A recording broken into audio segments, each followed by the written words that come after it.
Of course, Brexit did not happen immediately after the Brexit referendum in 2016. There were exhausting negotiations between the UK and the EU, first about the exit of the UK and then about the future relationship between the EU and the UK.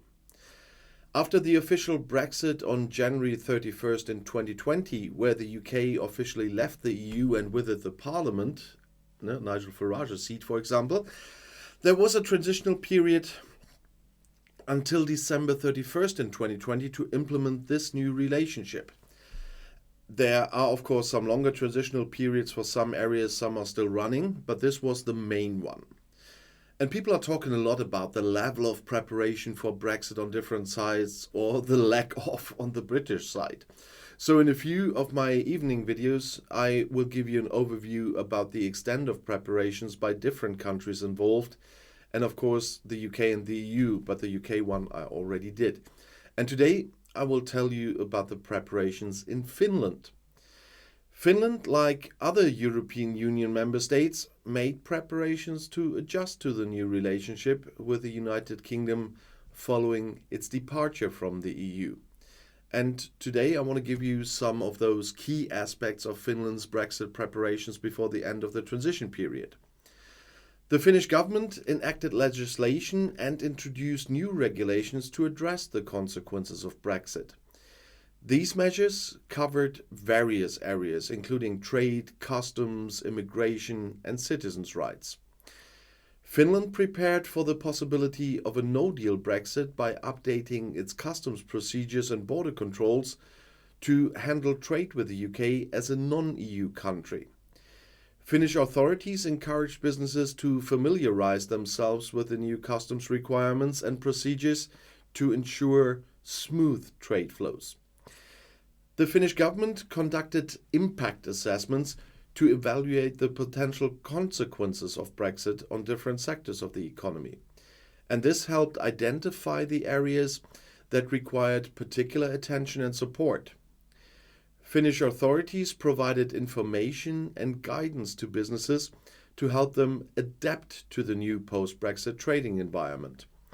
And this included advice on customs procedures, tariffs, and regulations affecting trade with the UK. Additionally, support programs were implemented to assist businesses in adapting to the changes. Finland, along with other EU member states, negotiated an agreement with the UK to safeguard the rights of EU citizens living in the UK and UK citizens residing in EU countries. The agreement aimed to protect their residency, employment, social security, and other rights, so Finland was close in the negotiations of the EU. And the Finnish government launched information campaigns to raise awareness among citizens, businesses, and stakeholders about the potential impacts of Brexit and the steps they needed to take to prepare for it. Finland prepared for changes in customs procedures and border controls with the UK, and this included setting up additional customs infrastructure, such as customs clearance points and control posts, to accommodate the new requirements for trade with a non-EU country. Finnish businesses were advised to familiarize themselves with the necessary customs documentation, such as import and export declarations, and all of this to ensure the smooth flow of goods. Finland, as an EU member state, was of course involved in negotiating the new trade agreement between the EU and the UK. The agreement, known as the EU-UK Trade and Cooperation Agreement, or TCA, was reached on December 24th in 2020, just days before the end of the transition period. This agreement aimed to establish a framework for future trade relations and mitigate some of the disruptions that a no-deal Brexit could have caused. Finland, along with other EU coastal states, had concerns regarding fishing rights and access to UK waters. Negotiations were held to ensure continued access for Finnish fishing fleets, although the details of the final agreement were not fully known at the time of the transition period's end yet. Now we know, but it wasn't known then. And the Finnish government worked to ensure the continuity of air travel and transportation between Finland and the UK.